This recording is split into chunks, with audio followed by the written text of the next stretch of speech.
తాకట్లో ఉన్న మీ బంగారాన్ని విడిపించి ఆ రోజు ఆన్లైన్ రేటుకి కొంటాం. Sharma gold company. నమస్కారం, వెల్కమ్ టు సుమన్ టీవీ. నేను గీతాంజలి.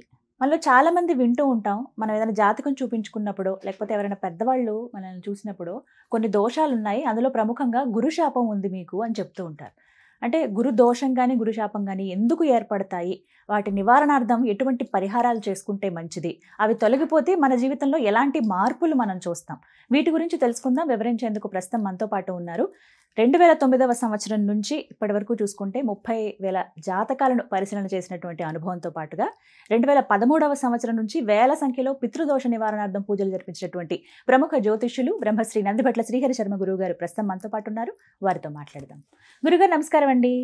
వాగర్థావివ సంపృక్తౌ వాగర్థ ప్రతిపత్తయే జగతః పితరౌ వందే పార్వతీ పరమేశ్వరౌ. ఆదిత్యాయ చ సోమాయ మంగళాయ బుధాయ చ గురుశుక్ర శనిభ్యశ్చరాహవే కేతవే నమః. శృంగేరి జగద్గురు పీఠాధిపతులకి, కంచి పీఠాధిపతులకి నమస్కారములు తెలియజేసుకుంటూ కార్యక్రమాన్ని ప్రారంభిద్దాం.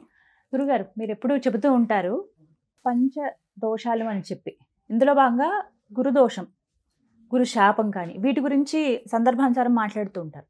అది అప్పుడు అవసరం వచ్చినప్పుడు ఖచ్చితంగా చెప్తాను అన్నారు. మరి ఇది సందర్భంగా భావిస్తూ గురుదోషం అంటే ఏంటండి, అసలు అది ఎలా ఏర్పడుతుంది, ముందుగా వివరించండి. గురుదోషము అన్నప్పుడు నవగ్రహాలలో బృహస్పతి గ్రహము యొక్క స్థితిని బట్టి మనకు జ్యోతిష్య శాస్త్ర ప్రకారము ఈ వ్యక్తికి గురుదోషము ఉంది, దీనివల్ల అతను ఎటువంటి సమస్యలు ఎదుర్కొంటున్నారని మనం రూఢిగా చెప్పడానికి ఆస్కారం ఉంటుంది.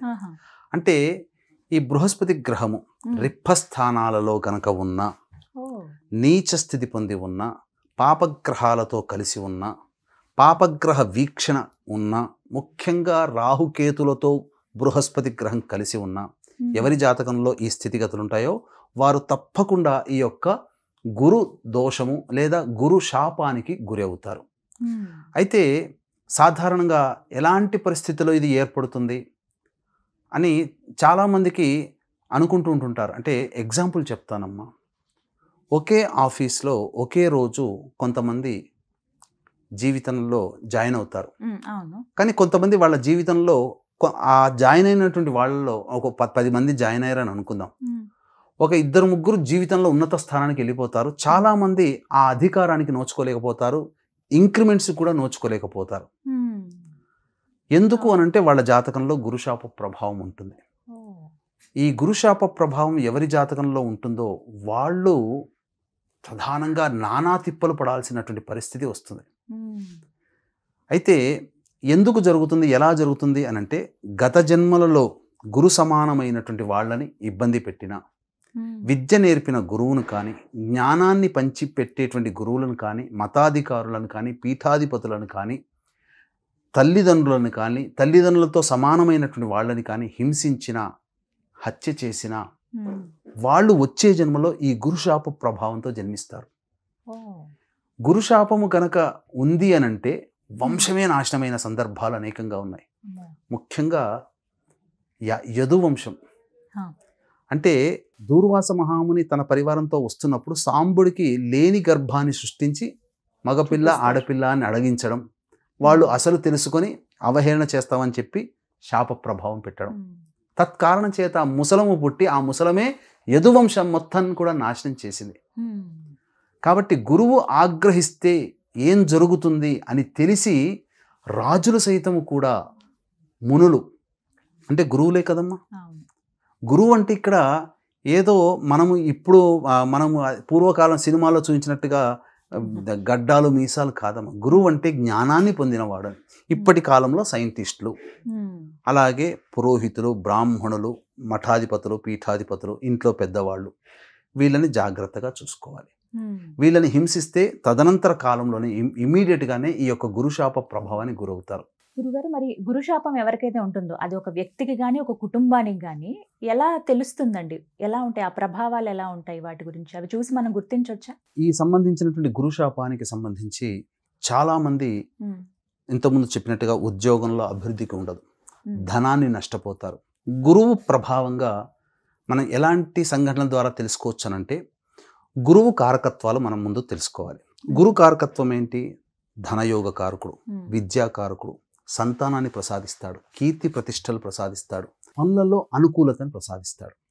అనుకున్న పని త్వరగా ఎవరికైతే నెరవేరకుండా ఉంటుందో, ఆగి పనులు జరుగుతూ ఉంటుంటాయో, ఎవరైతే ఎంత సంపాదించినా ధనాన్ని నష్టపోతుంటారో, ఎవరి జీవితంలోనైతే డబ్బులు అప్పుగా ఇచ్చి ఆ రుణాల్ని పొందలేకపోతుంటారో, ఎవరికైతే అన్ని సైన్స్ ప్రకారంగా డాక్టర్స్ అన్నీ బాగున్నాయని చెప్పిన సంతానం కలగకుండా ఇబ్బందులు పడుతూ ఉంటుంటారు, ఎవరికైతే గొప్ప పెద్ద వాళ్ళ ఇళ్ళల్లో కూడా మంచి అందరూ స్థాయికి మించి చదివిస్తారు కానీ అందరూ పాస్ అవుతారా?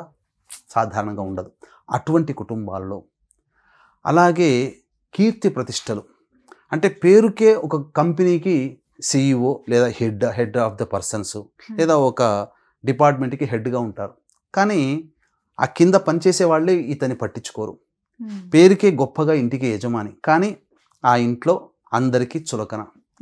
ఇలాంటి పరిస్థితులు ఎవరికైతే కలుగుతుంటాయో జీవితంలో ఖచ్చితంగా వారు గురుశాపానికి గురైనట్టే లెక్క. ఇంకొక విషయం చెబితే మీరు ఆశ్చర్యపోతారు. ఈ గురుశాప ప్రభావం వలన అనారోగ్య సమస్యలు కూడా వస్తుంటాయి. ముఖ్యంగా మధుమేహం, షుగర్.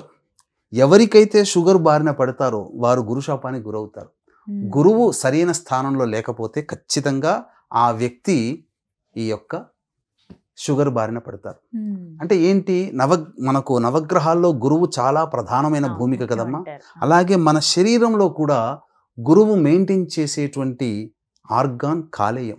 ఈ కాలేయం చెడిపోతేనే లివర్ సంబంధమైన వ్యాధులు, లివర్తో సంబంధంగా ఉండేటువంటి ఈ సంబంధించినటువంటి షుగర్ వ్యాధి, అలాగే ముఖ్యంగా నీరు శరీరంలో చేరుకొని పోయి ఉండడం.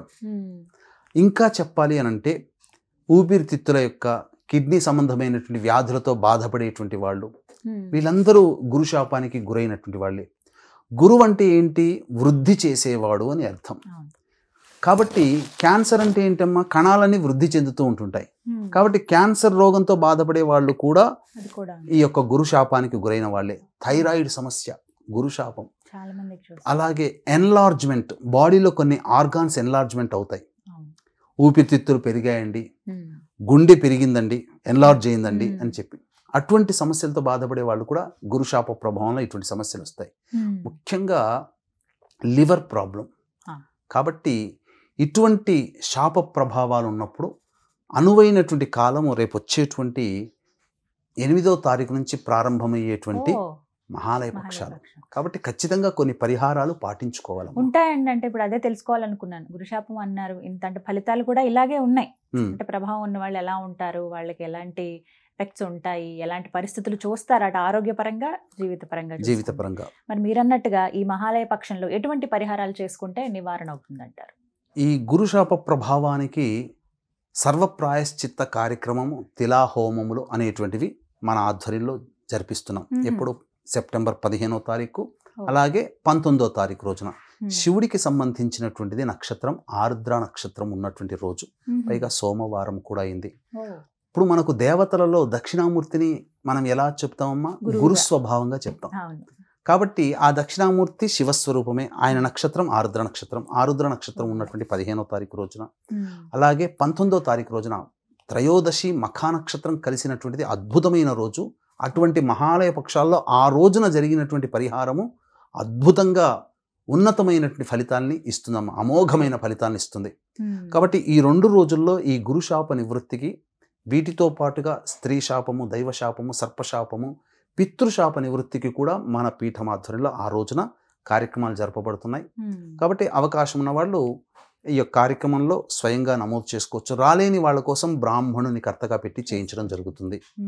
ఇక సాధారణంగా మనం చేసుకునేటువంటి పరిహారాలు ఏంటి అంటే, ప్రధానంగా అరటి పండ్లని అనాథలకి, బ్రాహ్మణులకి, దేవాలయానికి దానం చేయడం, దేవాలయంలో పసుపుని దానం చేయడం, శనగపిండితో చేసినటువంటి స్వీట్ పదార్థాలని 10 మందికి పంచడం, ఇవన్నీ నిత్యం చేస్తూ ఉండడం.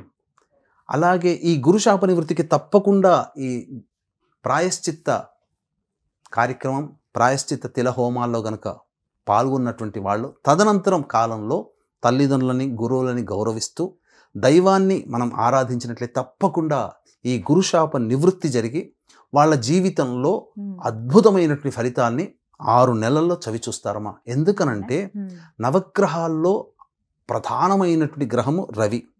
రవితో సమానంగా ఉండేటువంటి గ్రహం బృహస్పతి, అంటే గురుగ్రహం. అసలు వేల జాతకాలు చూశాం కదమ్మా, అందులో ఒకటే చెప్తాం, అన్నీ బాగున్నా గురుబలం ఉన్నట్లయితే వాడికి తిరుగులేదు. ఇంకొక విషయం చెబితే, ఈ గురుశాప ప్రభావం వల్ల చాలా మందికి వివాహాలు జరగవు. ఇది కూడా ఉంటుందమ్మా. ఈ గురుశాప ప్రభావం, అందుకనే చాలా మంది జాతకాల్లో జాతకం చూసి అనేక మంది పండితులు మీకు ఇంకా లగ్గబలం రాలేదురా, మీకు ఇంకా గురుబలం రాలేదురా అని అంటుంటారు. అంటే గురుబలం ఉన్నవాడికి వివాహం అవుతుంది, ఆ గురుబలం రావాలి కదా. కొంతమంది గృహ నిర్మాణం గురించి కూడా గురుబలం కావాలమ్మా. ఒక్కటి గుర్తుపెట్టుకోండి, ఒక వ్యక్తి జీవితంలో ఎటువంటి శుభకార్యం జరగాలన్నా, ఆ వ్యక్తి జీవితంలో గొప్ప యోగాన్ని పొందాలన్నా గురువు సంపూర్ణంగా యోగిస్తేనే అవుతుంది. లేకపోతే యోగం ఉంటుంది, అరాకొరతో ఉంటుంది. అంటే ఇప్పుడు ఒక వ్యక్తి పెట్టుబడి పెట్టాడు, ఆ వ్యక్తికి గురుబలం కూడా ఉంది, ధనయోగం కూడా ఉంది అనుకున్నప్పుడు ఏమవుతుంది, ఆ వ్యక్తి 1000 రూపాయలు పెడితే 10,000 సంపాదించుకుంటాడు.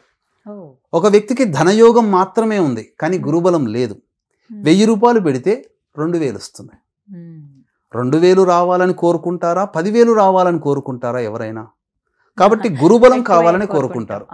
కాబట్టి గురుబలం ఉన్నటువంటి వ్యక్తికి పెళ్లిళ్ళు అవుతాయి, సంతానం కలుగుతుంది, పనులన్నీ కూడా సాగిపోతుంటాయి, కీర్తి ప్రతిష్టలు పెరుగుతుంటాయి, మంచి పిల్లలకి మంచి విద్య వస్తుంది. ఇది ఏ వ్యక్తి జాతకానికి సంబంధించింది కాదు, కుటుంబానికి సంబంధించినటువంటిది. కాబట్టి ఖచ్చితంగా ఇప్పుడు మనం ఈ వీడియోలో చెప్పినటువంటి లక్షణాలు ఎవరికైతే ఉంటాయో ఆ లక్షణాలు ఉన్నటువంటి వాళ్ళు ఈ పరిహారం చేసుకోవాలి. ఈ పరిహారం మన పీఠం ఆధ్వర్యంలోనే జరుగుతుంది, ఎక్కడ జరపబడదమ్మా, ఎక్కడ కూడా ఫోన్ చేస్తే సరిపోతుంది. ఎవరైతే గురుగారి ఆధ్వర్యంలో జరిగేటువంటి ఈ కార్యక్రమంలో పాల్గొనదలిచారో వారికి స్క్రీన్ మీద గురుగారి నెంబర్ ఇవ్వడం జరుగుతుందండి. మీరు వీడియో వీక్షించిన తర్వాత నెంబర్ సేవ్ చేసుకోండి, ఒకసారి కాల్ చేసి అపాయింట్మెంట్ తీసుకుని తర్వాత వివరాలు కనుక్కోండి. అసలు ఏంటి, ఎంత ఖర్చు అవుతుంది, ఎలాగా, ఎప్పుడు చేస్తారు, వేటి గురించి చేస్తారని కనుక్కుని మీరు కూడా కార్యక్రమంలో పాల్గొనండి. ధన్యవాదాలు. నమస్కారం గురుగారు. సర్వం శ్రీ ఉమామహేశ్వర పరబ్రహ్మార్పణమస్తు.